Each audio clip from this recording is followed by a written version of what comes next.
একটি দেশের শক্তি বলতে সেই দেশের মিলিটারি, এয়ারফোর্স এবং নেভিকে বোঝায়। সেরকম এই মুভিতে রয়েছে এয়ারফোর্সের আসল শক্তি। হ্যাঁ, আমি বলছি ঋত্বিক রোশনের নিউ মুভি ফাইটারের সম্পর্কে। তো আজকের এই ভিডিওর মধ্যে থাকছে ফাইটার মুভির সম্পূর্ণ রিভিউ। তো আমি উজ্জ্বল, আমার চ্যানেল ইউজে ইনফরমেশান। তাহলে শুরু করা যাক আজকের ভিডিও। ঋত্বিকের ফাইটার মুভি হলে রিলিজ হয়ে গেছে। ফাইটার মুভির কাহিনী দেখে একদম অসাধারণ একটা কাহিনী লাগলো আমার কাছে। ফাইটার মুভির মূল কাহিনী হলো আর্মিরা দেশের জন্য জীবনও দিয়ে দিতে পারে।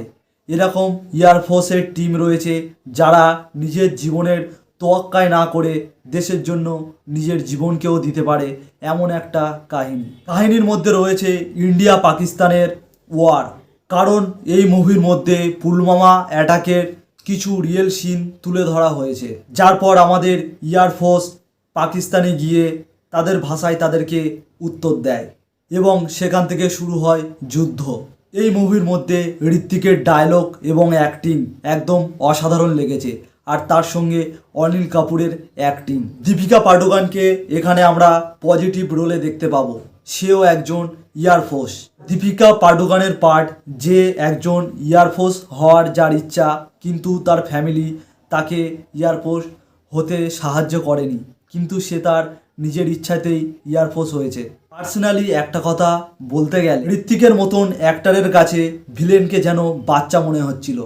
এই ভিলেনটা যাকে করেছে এর থেকে অন্য একটা ভিলেনকে হয়তো ইউজ করলে মুভির মধ্যে ভালো হতো।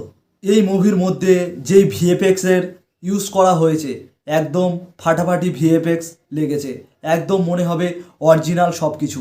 আর একটা কথা বলতে গেলে মুভির মধ্যে সব কিছু ঠিক হয়েছে, বাট সিরিয়াস টাইমে একটা গান ঢুকিয়ে দিচ্ছিল শুধু, আর এই গানের পরে আবার ফের সিরিয়াস মোমেন্ট, আবার ফাইটিং, আবার শুরু। মুভির সিরিয়াস মোমেন্টের মধ্যে গানগুলো হয়তো না ইউজ করতে পারত। পার্সোনালি মুভির সব কিছুই ঠিক আছে। মুভিটা তো আমার একদমই খুবই ভালো লেগেছে। মুভির কাহিনীটা সব দিক থেকে মুভিটা একদম অসাধারণ। আর এই মুভিতে আমি রেটিং হিসাবে 10-এর মধ্যে 8.5 দিলাম। এই প্রজাতন্ত্র দিবসে ঋত্বিকের আমরা একটা ভালো মুভি দেখতে পেলাম।